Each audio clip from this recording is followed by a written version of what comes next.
Hey friends, what's up? It's Tommy. Just wanted to say a few words before we started our episode with Myisha Hill from Check Your Privilege. It is going to be a magical, just magical episode. Like the words escape me. I hope you guys enjoy it. Well, you all. I'm really working on this ginger language, everybody. um, so happy Black History Month. It is the middle of February here, and we are releasing this the day after Valentine's Day. And so I hope that you are in your Black History Month journey, learning and experiencing a more complete version of our collective history through the eyes of Black history. And so just wanted to remind you that you can follow some amazing people. Friend of the pod, Letty Shoemate, and Sincerely Letty. Amazing, amazing content that gives historical insight and perspective from one of our friends. Also, Jermaine Fowler's The Humanities Archive is another one you can follow for historical perspectives. But I also want to highlight that Black History Month is also a time for Black people to also root into joy. And so I love what Tina Strong is doing over on her pages and speaking of racism, highlighting Black joy because this is also Black history as well. And so as we share this conversation with you, I just want you to know that that's how I'm celebrating. I am rooting into learning more about my history, but also the celebration of joy. And this conversation that you're about to hear with Myisha Hill is just that. And so within that, there's a whole lot of historical references that you can look up. And so we hope that you just find this beneficial. And I'll see you on the other side.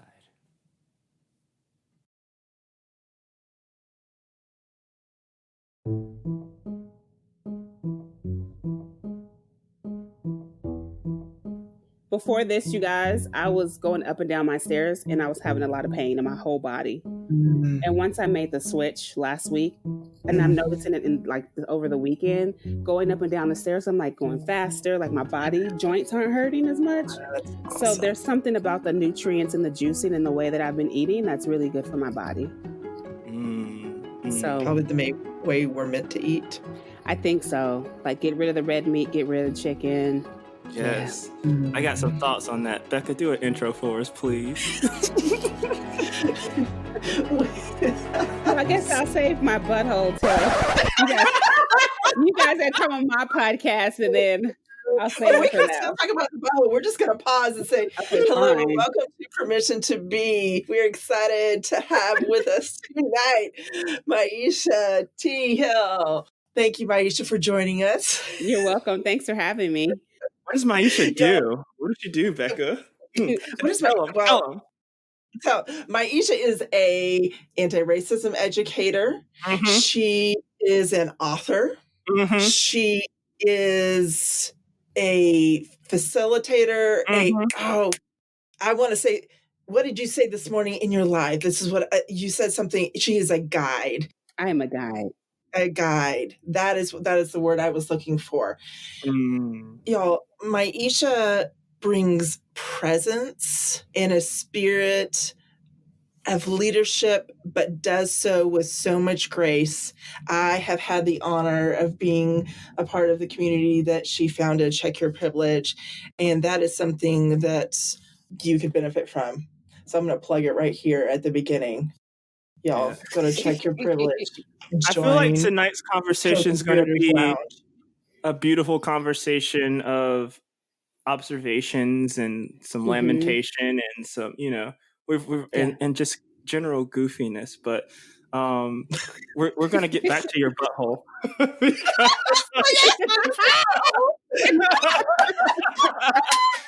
Yes, we will. Hello, and welcome to Permission to Be.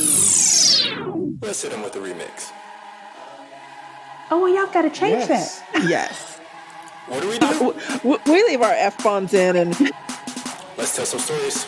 As long as white people are bound, the people in power are bound, they're going to keep us bound to the same thing that they're bound to. Out of the overflow of the heart, the mouth speaks. And I think out of the overflow of the spirit, the body does. Challenge some narratives. Why is that the best that God could offer you? Mike made it very clear that he did not want to get any of these questions beforehand. So he is getting this question live, raw, for the very first time. This is... And I feel like art is the expression of the heart where words fail. Oh my goodness, I have tears. Oh, y'all are killing it. Unfiltered. I feel like that's gotta sound strange. Permission to be. Actually, my literary agent, when we were talking about what book might I write, he was like, I mean, A Black Man with Hope is an interesting book. Oh, shit. We have so much to talk about. But yes. We do. It's just so nice to meet you and like... It's nice to see you guys. I can't wait till we can see everybody, see you guys in person. Like Right? I'm getting to the point now where I'm thinking about it and it's like bringing tears to my eyes because I'm just like, not that I want things to go back to normal. I just miss people. I miss traveling. I miss not having to think about it and to be like, you know what? I'm not going to pay this bill because I'm going on this vacation. So Exactly.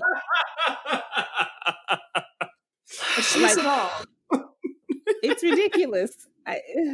Like we're trying to figure out how do we travel during a pandemic. Oh, road trips. Okay, yay. Who wants to do that? It's like I need to like fly through the air, land somewhere, and be like, oh, it's a whole new world. Right. What'd you do for your time off? A bunch of nothing. Sat up, watched a bunch of just Korean, Korean dramas, and hung out with my man and my kids. Ate a lot of food, a lot of seafood. I love seafood. Oh, me too. Yes. I just Pescatarian. indulged. Yeah. Oh, yeah. That's what we're trying. I'm trying to stay pescatarian. I accidentally had sausage today. Okay. Yeah. I But mean, there's always tomorrow. that's right. It's a new day. Us black folk like to cook pork into stuff like collard greens and whatnot. So whenever I order collard greens, it's usually I'm having to fish around the meat in there. And I'm still getting the flavor. And I'm like, oh well, I'm gonna still eat it because It's in here. Yeah, it's definitely been a journey. I started juicing last week, and then I started adding like seafood once a day and like intermittent fasting. It's been interesting.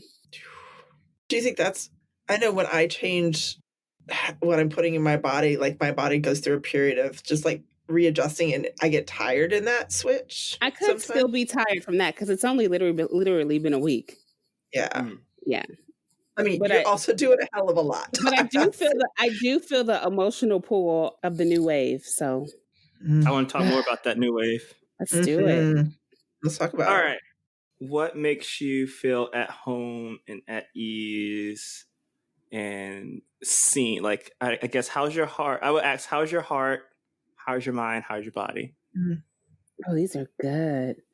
Well, my heart is well. I was having like these, I'm calling them COVID-19 attacks. I'm not sure if you guys had them, but basically I would think I had COVID-19, but I was having their anxiety attacks, really bad anxiety attacks. Under high periods of stress, like 6 times last year, I would just end up at the emergency room. Yeah, because I was like, I'm not breathing. And they were like, my EKGs were like, you're fine. They ended up giving me anxiety medication. So to come into this year and just kind of feel some ease with that, no heavy anxiety, it's really good. So my heart's good. Yeah, my heart's good. Yeah, thanks for asking. My mind is, it depends on the time of the day. Okay. When I can stay off my phone, I'm like so mellow.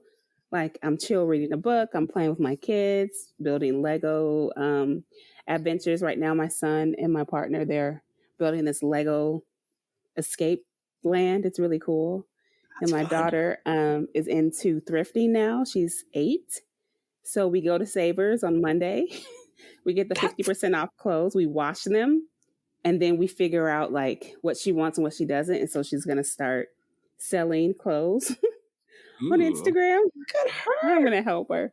Good for her. She's really good at picking out and styling at 8. So she has that eye. Mm-hmm. Does. She like pieced together this little sequins tutu with like she found a white sweater with sequins to match. I'm like, yes. She just skipped it. Oh, mm-hmm. Love it. Yeah. And she's on the autism spectrum. So she has really bad social anxiety. But to see her like just go to the section and she's like, okay, Mom, no rips, no stains.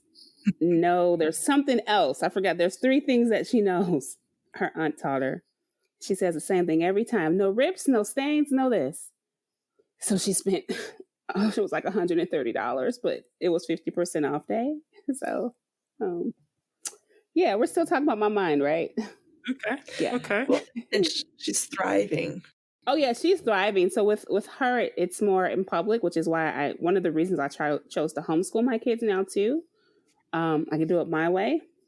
But she would literally, the last full year they were in school before the pandemic, she'd be like, my stomach hurts. I want to go home. It's her anxiety.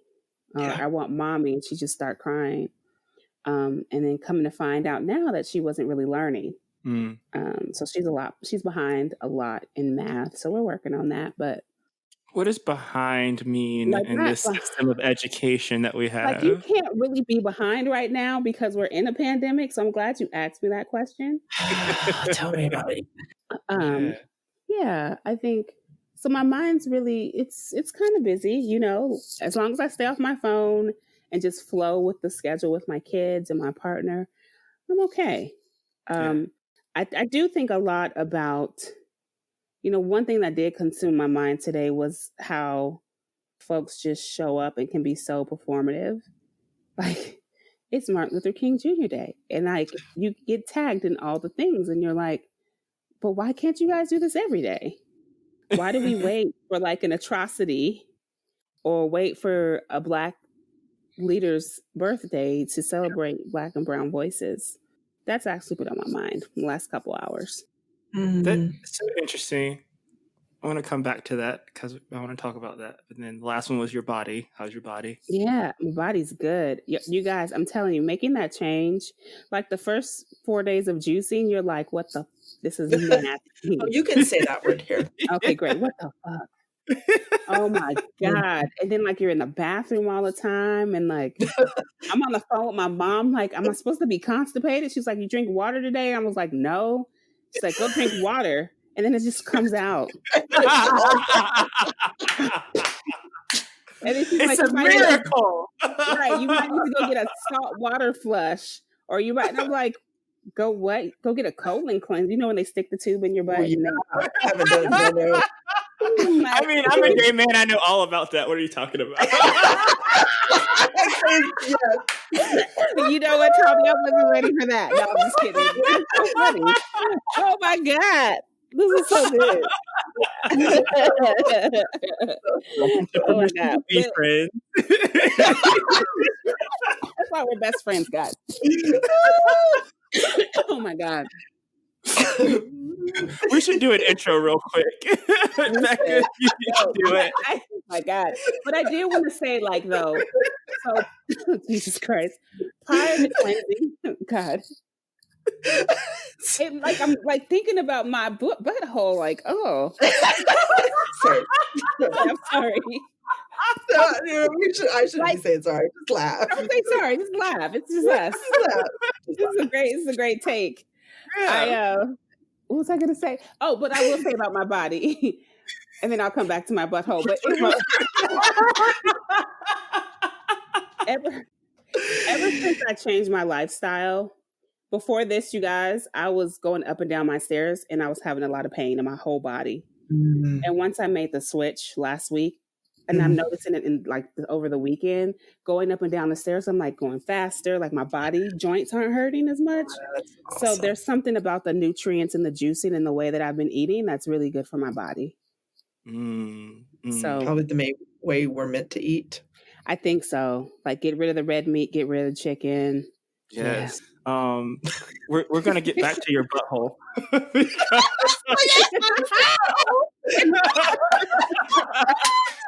Yes, we will. Yes. Tell the audience, tell our listeners about Check Your Privilege. What is Check Your Privilege? How did it get started? Yeah, so this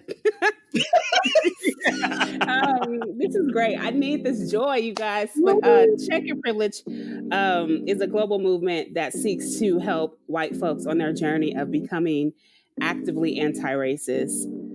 What started from pain has now led to a global movement of, I don't even count the numbers, we try not to, of individuals who really want to be more active on their anti-racism journey by niching down, having a community of support, and just really feeling nourished as much as possible and joyful and rested on their anti-racism journey. I said it started from pain, so it started, basically I had a disagreement with a friend that really harmed my mental health, and I started reading more Black scholars, which is interesting because this friend got me a couple of these books from Bell Hooks and Audre Lorde. Oh, yes. I started reading other books, and I recognized my relationship to white women and how it was rooted in colorblind rhetoric and racism, and how I felt myself in caretaking relationships with white women. And so the notion was from my girlfriends, my Black and brown sisters, you better stop messing with them white women, girl. We tried to tell you, throw them all away. And I was like, no, I don't think I should do that. Because, the old school Christianity teaches you don't throw people away, you forgive them, everybody's a sinner, keep trying. 77 times. All of them. Right, 7 times, 77. We forgive 7 times, 77. But, it led to me like doing these video series on Facebook Live with white women who I knew about their relationship with privilege. And I told the women, I'm like, we had a workshop, and then I was like, we could do a lot with this. And then I was like, I'm going to create a co-conspirators lounge. This was like 3 years ago. And they're like, what's that? And I'm like, we're going to figure it out. I think I got to a year later, and I was like, oh, no one's coming to the workshops. No one's coming to the lounge. I'm just not going to do this anymore. But there was a fire inside of me because it was really about, how do I teach white folks to do anti-racism work with Black folks with a marginalized identity who might not have a college degree but have the lived experience, who want to walk with them on their journey, right? Not look like this overly intellectualized expert, but a human helping another human without throwing them away, without shaming them, but like guiding. And I think that's where I would know that's where the word guide came from, because me and expert culture don't get along.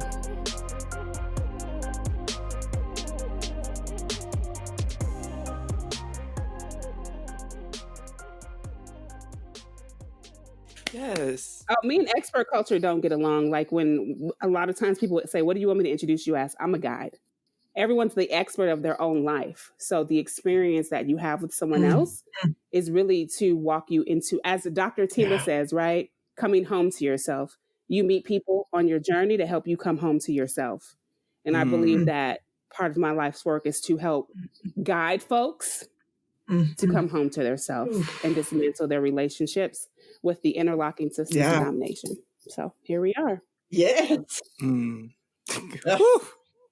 we can I like, get an amen? Let the church say yes. In a former life, I was under care to become a minister, but I feel so. Yeah. What we do here is we challenge dominant narratives, and what I would, maybe you're not a minister in the sense of in the church pew, but maybe the church pew is moving outside the four walls of the church. Okay, Ministers ancestors, amen. They are. I'm serious. Yeah. My coach just told me this 2 weeks ago, and now you're saying it. So the Spirit is speaking through people for me. So thank you. Yeah. So one of the first observations that I want to sort of been sitting with, and I was just thinking about, me and Becca earlier were having a conversation and we were reflecting sort of on the trajectory of the podcast and Permission to Be. And last year, really focusing on centering Black voices and anti-racism content. And really so much about when I think about this term co-creation, and I think about the leaders of this movement and what we've been able to accomplish in some of the most traumatic years for Black and Brown people, the last 4 years. I really think we're moving to sort of this second wave of civil rights movement that is led by women. So I'm reading James Cone's The Cross and the Lynching Tree right now. And from his perspective, the civil rights movement that sort of Martin Luther King Jr. headed up started, the linchpin for that was Emmett Till. But what we don't really often talk about is the activist that Emmett Till's mother was. And so often there was always a woman underneath, that was propping up or supporting the voice who was a man in these times. And now what it feels like to me is that we're in a period where we're looking at the women of the community, the mothers, and saying, no, okay, you've been relegated to the shadows for so long. It's time to rise. It's time to step into your power. And that's what I really see. And when I look at Kamala Harris, when I look at the anti-racism voices, and I look at the activists in the community, Alicia Garza, the founders of Black Lives Matter, the Check Your Privilege, speaking of racism, all these things. And so I'd be interested to get your thoughts about where you see, you were talking about waves earlier, and I'd love you to explain that too, and where you see ourselves in this particular moment that we find ourselves in. Yeah. Let me pause for a second. There's been 2 waves like in the last 6 months, right? The first one is what I call the Great White Awakening. And that happened when George Floyd was murdered. Yeah. Actually, I'm going to pause. I want to say the awakening started when COVID-19 happened, because we were all on our phones. And one of the first deaths that we all saw, that's coming up actually in a few weeks, was Ahmaud Arbery. That was the birth, right? That was the veil slowly being lifted from all of our eyes. And then there was Breonna Taylor. And remember, we're in this pandemic and we're just like, are you serious? And then there was a debauchery that myself, Letty, and Weeze had with Rachel Hollis, and more white folks. It just seemed like the scales were coming off. They were just like, okay, this isn't right. But when George Floyd was murdered, that was the great white awakening of, I feel like, since the start of the civil rights movement. For some reason, white folks were finally like, oh, this is it. Okay, wow. Let's get on the computer, y'all. Let's get on the computer. Let's put up black squares on social media to show our solidarity. Let's sign up for all the workshops and courses, and let's do all the things. Because, whiteness has reinforced in all of us, but specifically white person, this idea of rugged individualism, being the expert, show and prove, over productivity, etc. And then, we go through these months of everyone's excited, the black squares go away, folks start leaving your coaching programs, your community spaces, and go easing back into whiteness, because it seems like COVID-19 was almost over. But COVID-19 was not. And fast forward to a couple of weeks ago, we had the Great White Shock and Awe. That's the second iteration of the wave. The Great White Awakening. I called it the Great White Shock and Awe. Oh my God, those white people. So then that came with othering and the idea of the exceptional. I'm not like those white people, right? Those are the 2 waves that I've noticed since the start of COVID-19.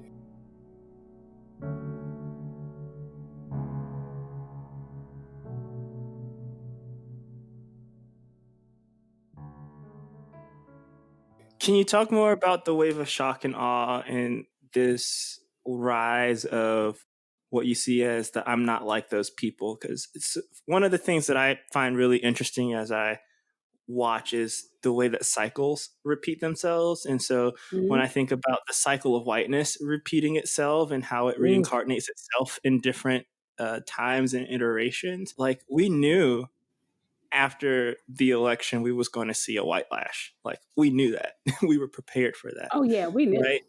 And so talk more about that white wave of shock and awe. Yeah, that shock and awe. I couldn't understand it because a lot of the individuals who were shocked have been on this journey. Some of the ones that I know, at least since George Floyd was murdered.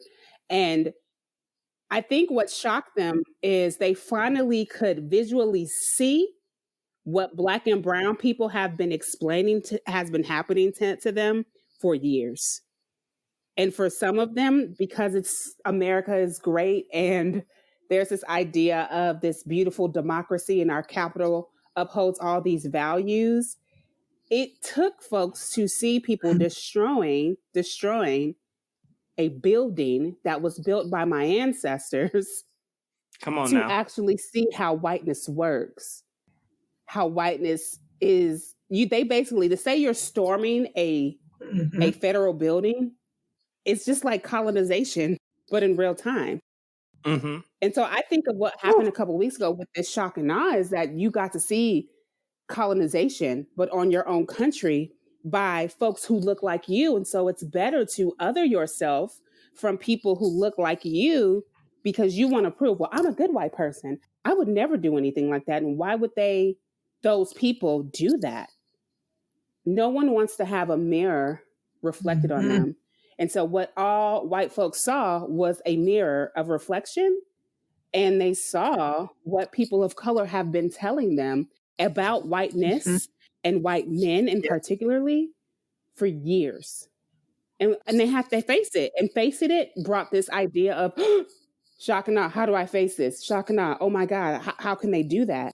And one thing I've said recently, Tommy, is that we don't get to say we're not like those other Black people. I can't say that if a Black man goes and is a drug dealer on a corner because that's the only way he knows to make money for his family, I can't say, oh, well, that's that Black man. My Black man's not like that. Because we are, from the beginning, put in a pool of, I don't have the words to describe it, but from the beginning, we were set up to be the predator. And so for me to try to say, oh, I'm not like that Black person, I can't do that in this country. Yes, 100%. But privilege allows white people to disconnect themselves from a full white experience. It's so interesting, right? Because, and I think that this is why the healing work of anti-racism is so important, because we're overturning entrenched generational wounds. Exactly. And so generation after generation, white people are taught to suppress, to ignore, to not acknowledge, to avoid.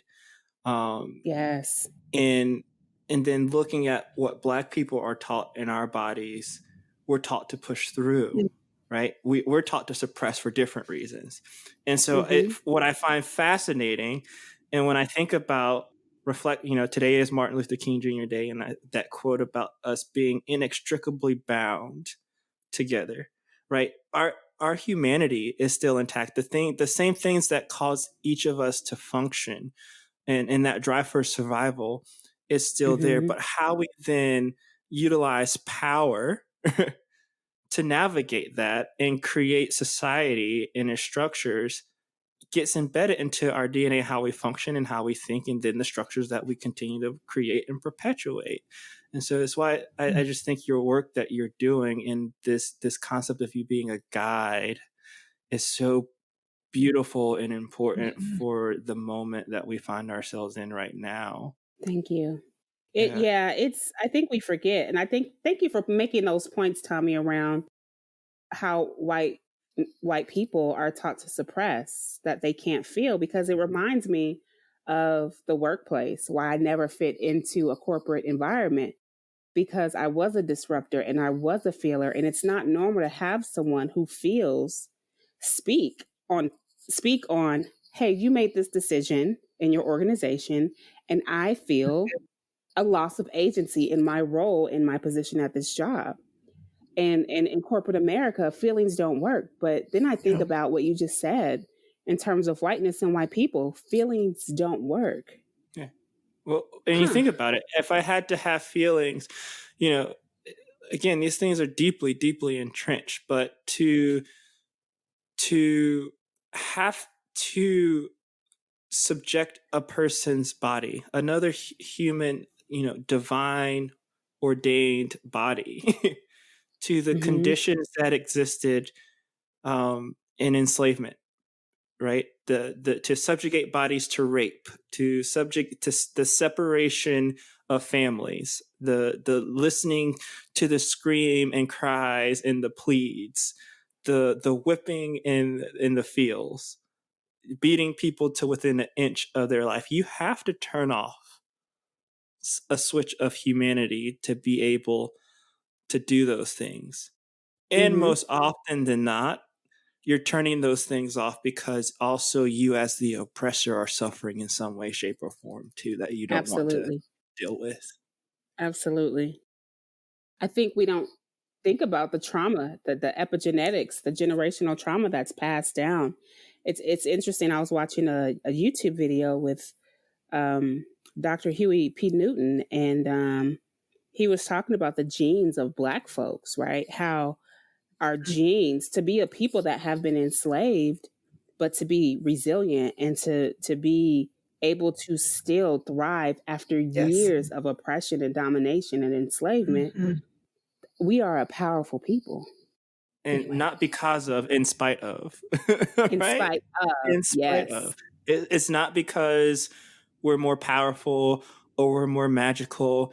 We're human just like everybody else. And and I know we tell ourselves these things as a way to like prop us up and to create that those moments of joy that we are experiencing. But at the end of the day, we are just like everyone else. We are searching for being and belonging in this world too.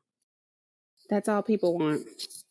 All of us. Everybody wants to feel like they belong. And COVID-19 right now is not helping the feelings of wanting to wanting to belong, a sense of family, community. I was just thinking on the ancestral, and please come back at me if this is out of step, but I feel like the Black community has connection to ancestral roots, and that connection creates in some ways creates a deeper sense of understanding amongst the community, and where white people, there's not that value in that ancestry, and we don't even seek it out. And if we sought it out, then we could learn and heal from it, but we don't even seek that ancestral history out. And going back to what you were saying, Tommy, that cutting off of emotion and feeling, that's another way we do that, is we did the disconnection mentally, physically, emotionally. We other that because of fear and shame, but what a great energy I think that would bring to humanity if we could connect and learn and observe. And I think it's not there.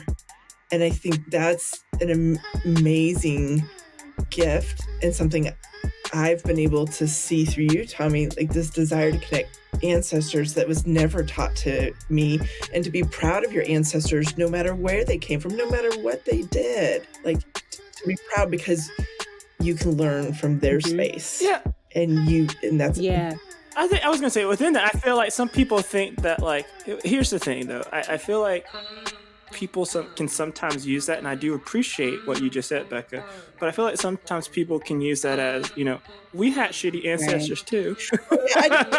we had ancestors that right, and so I think what it boils down to is the suffering that gets imposed upon a people and what that suffering leads them to root into for survival.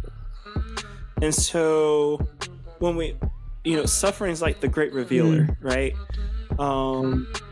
And so white people would have to open up this space of lament and suffering that is held within them. And to feel that means what are the things that you have to do to feel those things? When we're learning about being embodied and feel, it takes time to feel. And what do we know about time? Well, we want to be efficient and we want to be productive because we have to produce, right? So we put ourselves in a society that doesn't even set up the conditions in which to do the mental work to be able to begin to heal ourselves from this. Exactly. And some of the mental work too for white people, it isn't just looking at your ancestors and celebrating them, but you have to address, if you're a white woman, did you have a woman that was burnt at the stake? Because if so, you are carrying an energy of anger towards maybe a religion, towards a white male. You don't know because it's in your subconscious, it's in your genetics. But you have to start unpacking who your ancestors were so that you can break free from the generational curse of being dominant, from the pain of being burned at the stake. If they were witches, well, if they said they were quote unquote witches. They defined as witches, right. Or if you're like my great grandfather was a slave owner. And so I had to, a white man, I had to do work around anger and power and domination because that came from my white male slave owner who, trigger warning, sexual violence, who sexually violated my then 14-year-old great grandmother Rachel, who was a slave. So then that's more trauma work for me to do because then I have to look at my relationship to sexual violence. So it's a real deep, you guys, healing work that has to be done. And it's not productive and it's not pretty. And yet we're in a society that if it's not can't be done fast, efficient, or productive enough, it's not worth doing. But you can't really heal that way. And I would push back. It is productive. It's not productive in the sense of profit or income or benefit, right? It's productive at a personal level, at a healing level. And really that's where it counts because until we're healing ourselves, how can we heal the community around us? Exactly. You know, it's this trauma bond that we have to one another. And so, we said all the time, hurt people, suffering people, are competing for resources. We see it reflected in neighborhoods with high crime rates. I put crime in quotes, right? Because crime is subjective. What we define it as. Right. Yep. So that sounds like a lot of heavy work, Myisha. So how do you take care of yourself and be engaged in this work? I'm glad you asked. I'm definitely finding joy in bathing, spiritual baths. I take a warm bath and we put dried rose petals in it. We put all of the aromatherapy we can in my daily baths that I take. I also find joy by just playing with my kids. Like, it's really joyful to play with kids who are still kids, who don't feel like they have to grow up too fast or be an adult. So I find joy playing Barbies with my daughter, playing Roblox. I find joy with my partner, having date night, watching Korean dramas. That's very joyful for me. I love them. Like BTS. They're so good. BTS and dancing, and my mom and dancing with BTS is a lot of fun. Have you seen Kim's Convenience on Netflix? Yes. Of course I have. It's so good. It's so good. So good. Yeah. I just really try to find joy in the simple things that are fun, free, and cheap. Going for a walk. I'm in Nevada now and I'm by the Red Rocks. So when we drive up there, it's always great to just feel free and connected to nature. So yeah, those are the different ways I find joy. So, and you have a really productive, Check Your Privilege has a lot of followers, is really productive. And from my perspective, it seems like impossible to keep up with all that. And how are you balancing your family life? And you were telling us a little bit about the specifics of how your family is comprised and some of the obstacles and struggles that they face.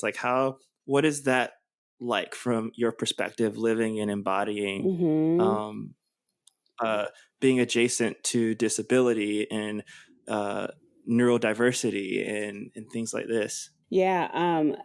So I would say we have a schedule, but I'd be lying because it's COVID-19. who really has one. No one. But we do our best to stay on schedule. We literally plan a school day around my schedule. I also try to not be on the internet after 5 o'clock so I can have intentional time with my family. But also with Check Your Privilege, there's a team. There's not just me. So like I had to get a team of folks together to help run that business because it is a business. And I couldn't do it by myself. I think it's like 600 and some odd thousand people on that, just on Instagram. And yeah, I had to have a team. And the team also gives me the flexibility and the freedom to be with my family. Right. Mm-hmm. So, you know, having a administrative assistant, having an operations manager, social media and content manager, having my brother help make the merchandise. So he takes care of the merchandise, and my sister-in-law helps with like content ideas and content creation. And my partner, it's like a whole team behind what you see me do every day on social media. So if you see me up, like you said, Becka, I was on one live and then I was on another live. That means this morning, my partner, he got up and he got the kids started on their day. And that's how I'm able to do all this. I have the support. Mm.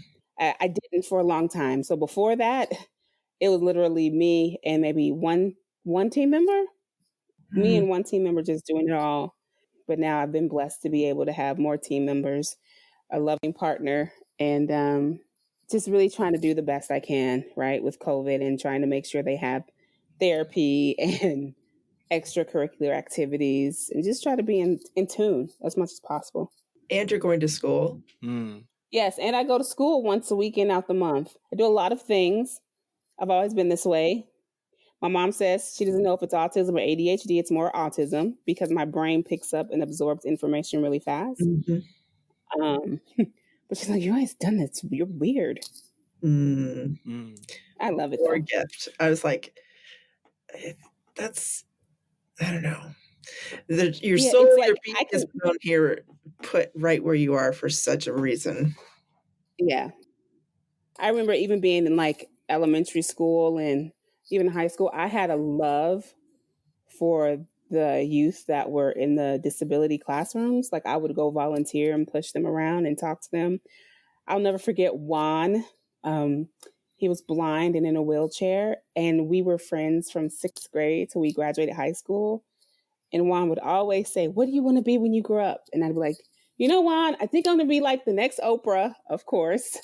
And I'm going to be able to give jobs to everyone, including people who have disabilities. And we would laugh. And I'd say, well, what do you want to do? And he'd be like, I want to be a radio show host. Like he had such a charismatic personality. So I've always been proximate to disability and then learning about my own mental. How old were you when you said that? 17. To know that, like that, I would say a lot of things when I was younger, and I look at myself now like, oh, yeah.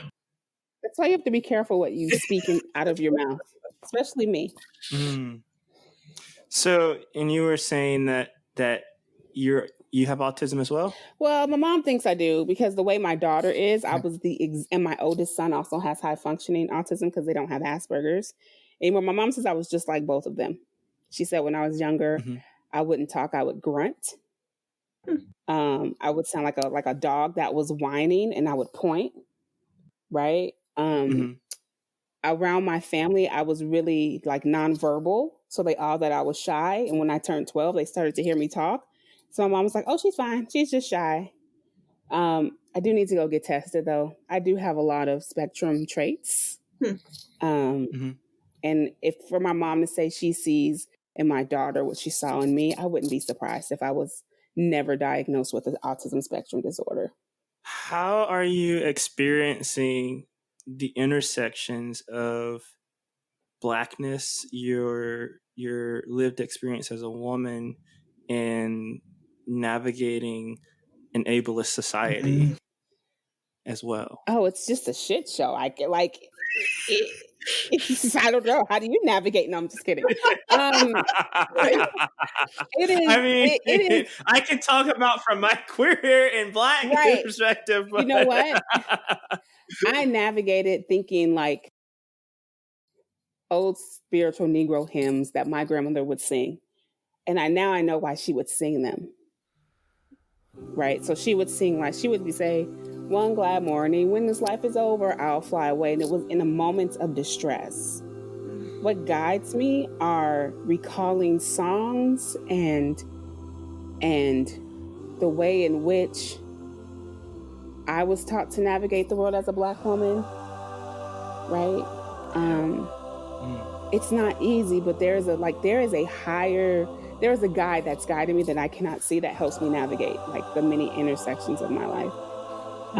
And I think I can do that by trusting the guidance that I'm given, and really waking up, and I take it moment by moment, day by day. I don't put any expectations on myself because society has put enough expectations on me as a Black woman. Yeah, I've been navigating these interlocking systems of domination for 39 years. And the way I do that through my intersections is really a quiet prayer and just trusting the wisdom and the quiet guidance of my ancestors. That's the only way I know how to explain it.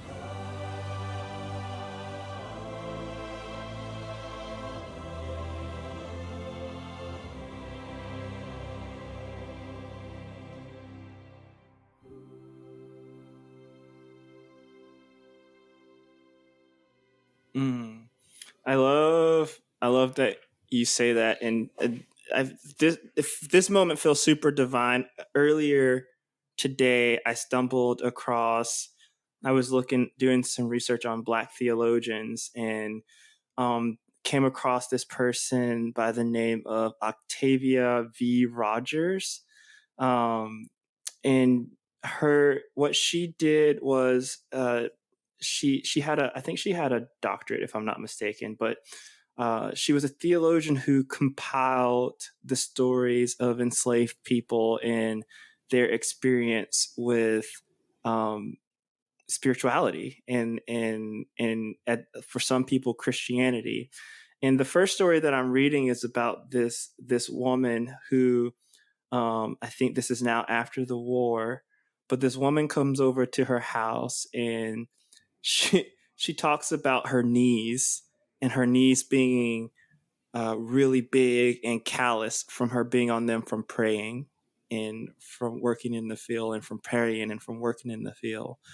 And she talks about how her master, they didn't, typically people would go to church on Sunday, but her master didn't go to church on Sunday. And so they would still make them work in the house. And then on the days, how she would get around that is they had this jail, quote unquote, that she would get thrown into. And she said that she enjoyed being in that jail because it was the space that she could get rested and pray. Mm-hmm. And I just think about the faith of enslaved people with, and this person, she didn't know how to read. She didn't know how to write. And so they relied on oral tradition and they relied on song and hymn. Wow. Wow.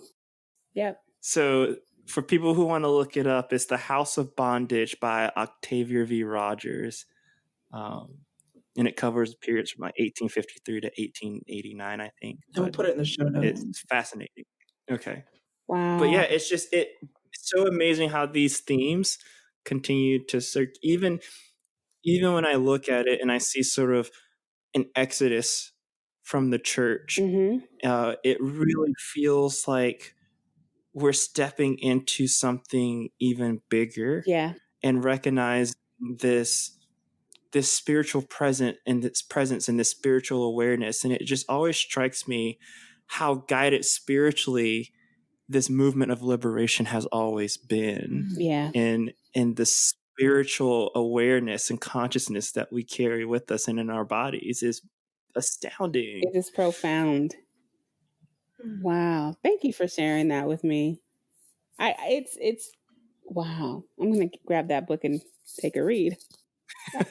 Yeah, grab some tissues, because I was sitting there, I had like some piano music on and I'm like reading, and all of a sudden I'm like sobbing and I'm like, what is going on? Why am I crying? Right. But it I mean, and I guess the reason I bring this up, I'm working on this sermon prep thing. I don't know what to call it, that I'm doing it, and I'm basing it around James 1:2-4 and talking about joy, but also how do we experience joy and also experience this healing, this trauma, this healing from this trauma bond, this politic of trauma that we have. Stacey Haynes works a lot with the Soma, and talks about trauma from being stored in our bodies type thing. And so it just dawns on me, because we were talking about the people who, today is Martin Luther King Jr. Day, and so many people who choose this particular one day to talk about Martin Luther King Jr.'s dream, and then as Malcolm X would say, every other day to be devils. So yeah. And so like thinking about what joy do we find in trials? What joy do we find in tribulation? And so much of our story is finding joy in spite of. Yeah. Not because of, but in spite of. Oh, absolutely. I feel like that's a song. I know that's a song. In spite it of. Might be. It's a gospel song. In spite of everything I've been through, I just got to say thank you. Yes, actually. It is a gospel song. Yep. It's actually Smokey Norfolk, and it's right here in my head, because whenever I go through trials, I remember my mom sent it to me. Okay, Mom, ancestor, play this when you're. Now she sends me BTS songs in the same way, but she said, "You're going through it. Listen to this song." It's true. As a culture, in spite of everything we've been through, we still find space to give praise, find joy, and say thank you to like that higher calling, that higher being, to whatever it is. For some people, it's Christ. For some people, it's energy. But to come from a people who always find joy in spite of, always, I think that's a beautiful gift. Yes. Yeah. Yeah. So you've been running Check Your Privilege for 3 years. Do you have sort of a summation of things that you want people to check their privilege on? Oh my God. I actually want them to break their addiction to privilege. Now, it's an addiction. Come on. I hear a word coming. Here we go. I'm not going to give too much of it away, but it's the one workshop that we have that sells out, because we cap it at no more than 40 for a reason. Not everyone shows up, and it's like an intimate space, because we're really looking at privilege as an addiction to whiteness, an addiction to white culture, an addiction to our proximity to power, an addiction to not wanting to lay down our power, an addiction to shaming and blaming. Like it's layers to it. So one of the things that I'm working on is to be able to more succinctly define whiteness for people, because oftentimes you say whiteness and people just think, oh, it's because I have white skin, and not necessarily just the white skin, right? But what in that would, in talking about recognizing whiteness, how would you define whiteness to someone just entering into this work? I'm so glad you asked me that question. I'm so prepared for that question. No, I'm not. I usually refer. Did you like that? I was really. Folks are probably listening and was like, she's always ready. No, I'm not. I'm a human. I'm not always ready. What I will tell you is I didn't stay ready this time. But when I talk about whiteness, sorry, I stay ready. When I talk about whiteness, I often talk about dominant culture, because even the idea of whiteness, we all know it's a social construct, just like race, but it's weaponized by these interlocking systems of domination.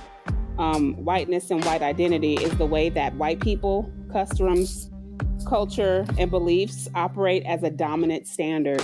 It's something that's been normalized throughout history and has created this dominant culture where non-white persons are seen as inferior or abnormal. And so the best way that I explain dominant culture is from the notion of cultural assimilation, which is back in my day, having full lips and wide hips wasn't the norm.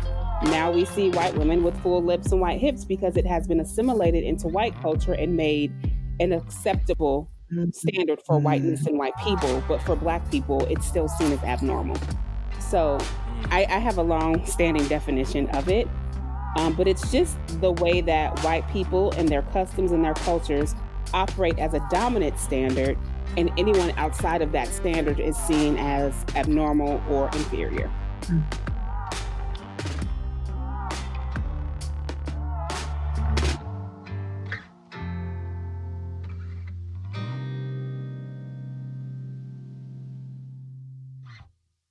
I just always find it super helpful to name that thing, because I recognize in this work we're always pushing past the defensiveness that arises when we say, well, I can't help being white. Well, that's not what we're talking about, sweetheart. Sit down.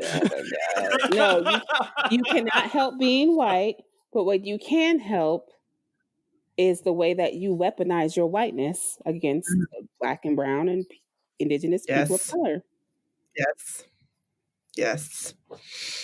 Preach. But sorry, I derailed us from That's okay. talking about your work. But if you want to, like, back to check your privilege, like, I just there's so many different privileges. There's economic privilege, class privilege, racial privilege, ability privilege, or able-bodied privilege. I think that's what it is. But when it comes to the work, I really created it as a double entendre because we all have privilege. Like, I'm be real, I have class privilege. I have, I think that's the only one that I have. Black privilege is not a thing, so I don't even think I have class privilege. But anyway, I wanted to play with the meme, the play on words, because when that first came out, everybody was using check your privilege as this way to, like, drag white people. I created it for a different reason. I wanted to take the meme and flip it to really use it as a way to empower people, specifically white folks, to start the journey and stay consistent on the journey. It's really a healing journey. I just played with it literally was like, oh, look at all these memes. What do they mean? I'm going to use it, but I really want to use it towards healing for white folks, not necessarily to drag white folks. Yeah. So what I will say, I was in conversation with a new friend the other day who is from the Middle East, and coming to understand where I live at and the access and privilege that I have, because it's really easy to say that as Black people in America that we don't have privilege, but having the citizenship of being an American, that I don't know if I would call it imperial privilege, is something that we all carry. Because even though the Constitution wasn't created or designed for us, we are able to utilize it. We're able to access it in a way that can levy in us privilege, right? And I'm thinking about this from a queer perspective. This person's telling me stories about, they sew queer people's buttholes together, right? And I don't have that fear living in the United States of America. Right. And so it's really humbling, and it gives me a way forward in the work to think about, okay, privilege is relative based on the access in the place in which you find yourself. And so there's a geography component to it, and all of it that we're having to sit with and examine and recognize who are the governing institutions that affect how we live our life or how we don't live our life. And there's privileges within that. And that's an idea that I'm just playing with as I'm having this story and thinking about, okay, especially because liberation is so tied to my faith personally, and how, when if I'm thinking about liberation for all people, I also need to look outside of this particular country to not fall into the trap of American exceptionalism, because this is where my focus is, and recognizing how there's other oppressions and privileges. And so what access does being a citizen of this country provide for me, and still I can recognize the oppressions that being in this country also brings. That's deep. Being a citizen of this country does come with privilege. And so, how do you hold space for that? And, like you're saying, the levels of oppression that we still have to live with and deal with. I need to sit with that. Yeah, I mean, and it's some, and I think it's something really important for us to sit with, but not, because also, we hear that from whiteness. It was like, well, you should be grateful, shut up, right? And that's not the sense that I'm talking. I want to be very clear. That's not what I'm saying, right? But when we recognize the privileges that we have, it leads into a space of empathy for others. And so I'm reading part of the James Cone's Crossing the Lynching Tree right now, and he's talking about one of the leading progressive theologians, Neil Burr or something. Anyway, him and King often went back and forth with their theologies. And the critique that Cone levies is that Nearby was never able to visualize himself from the perspective of the oppressed. And so he was never able to empathize. And so any solutions that he came with in the name of justice fell short because of that lack of being able to empathize. And so how are we able to empathize with those different from us, right, who are also undergoing oppression? And I think that then begins to touch on other topics of our obsession with our military industrial complex and things of that, right? And so, as Dr. King would say, the triple evils. Yeah. Like, y'all, if y'all ain't know, Dr. King done spoke on it all. Y'all gonna stop watching him. I'm done with that today.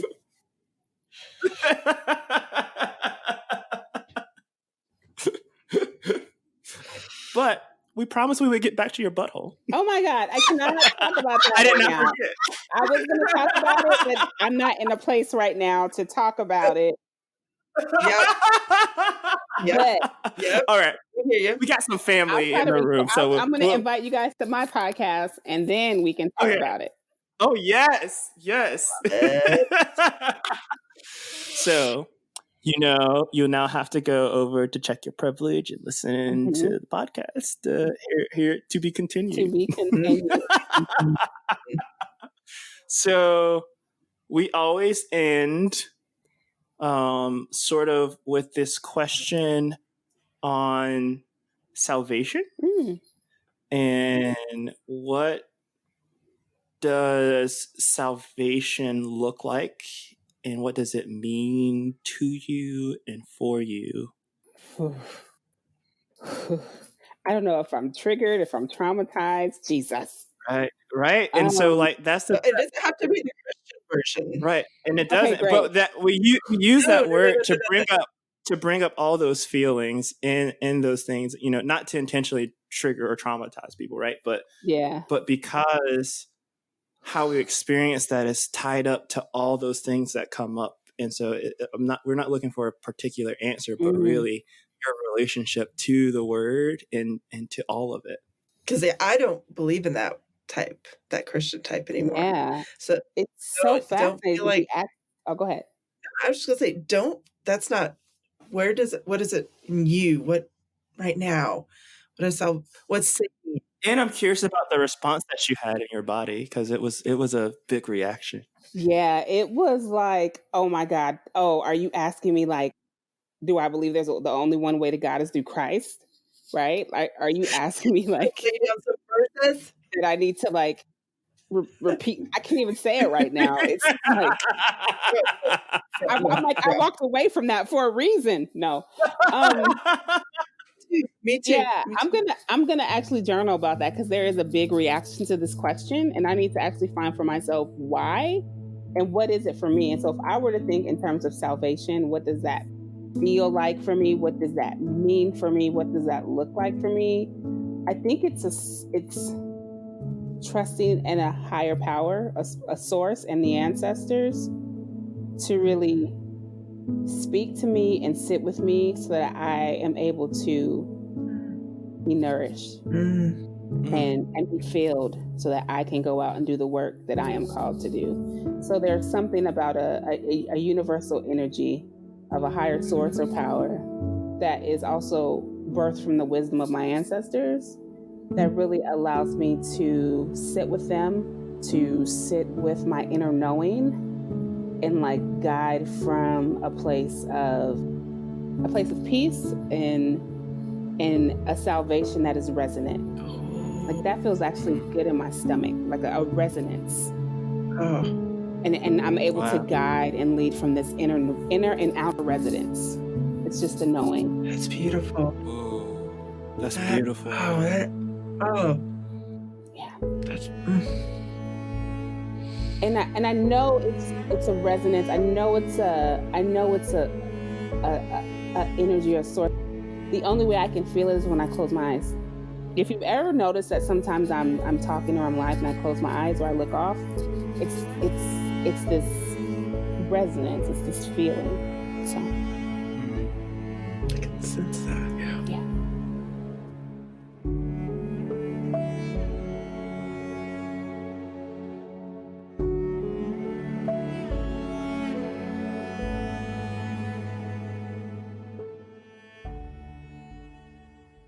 Thank you for sharing. Becca, you had a reaction to that, and I'm really curious. To which part? As she was talking about the resonance and how she experiences this loaded term of salvation. What was that for you? I could picture it. I could see it. I mean, maybe not Myisha. You, of course, could all see it differently, but it was just this feeling of being held. It was this feeling of this energy that's just glowing, and this feeling of many hands and many guides. Have you seen Lovecraft Country? Me? Either one of y'all? Jesse says it's too scary for me. I'm behind, but yes. Okay. Anyway, something that you just said, Becca, I won't give any spoilers away. I still might try it. I just am a big baby. So. It's good, but there's a part in there in which you talk about the hands and the gathering together that's illustrated in a profound and powerful way. And so when my experience of listening to you talk about that was, I saw your pain. I saw the rejection that often comes from not assimilating to a certain definition of salvation or a certain creed of salvation.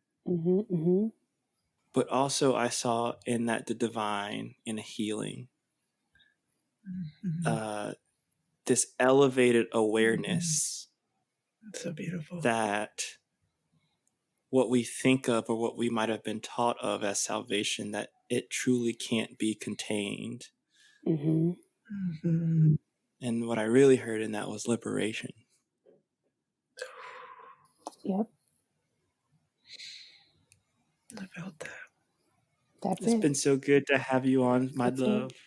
It's been so great to sit with both of you. This has been amazing. I'm sorry I couldn't talk about my butthole, but what a way to end that beautiful moment.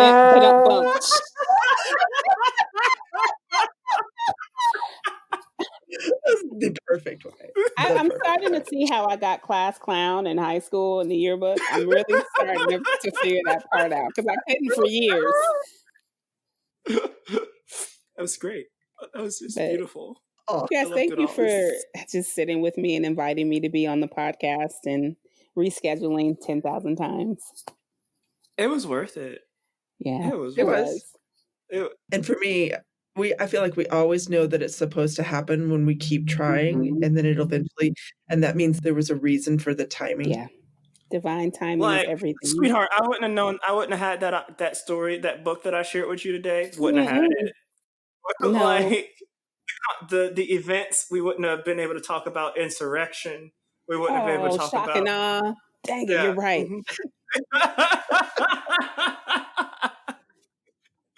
Oh my God, Like, this is great. the This source was was like, I got something in store for you. right. Like, you want some joy this week? I got something for you. This is great. This is like the best podcast I've been on since speaking of racism. This is great. That's seriously how I honor. Seriously. Yo, that was our show. Thanks for listening to Permission to Be. Thank you to our guests. So if you want more information, head on over to permissiontobepodcast.com to check out the show notes, get some more information on our guests that we post over there. Don't forget to subscribe, leave a review, leave a rating. If there's somebody that you want to see on this podcast telling their story, we also want to hear from you. So make sure to connect with us on Facebook and Instagram, Permission to Be Podcast, and we'll see you soon.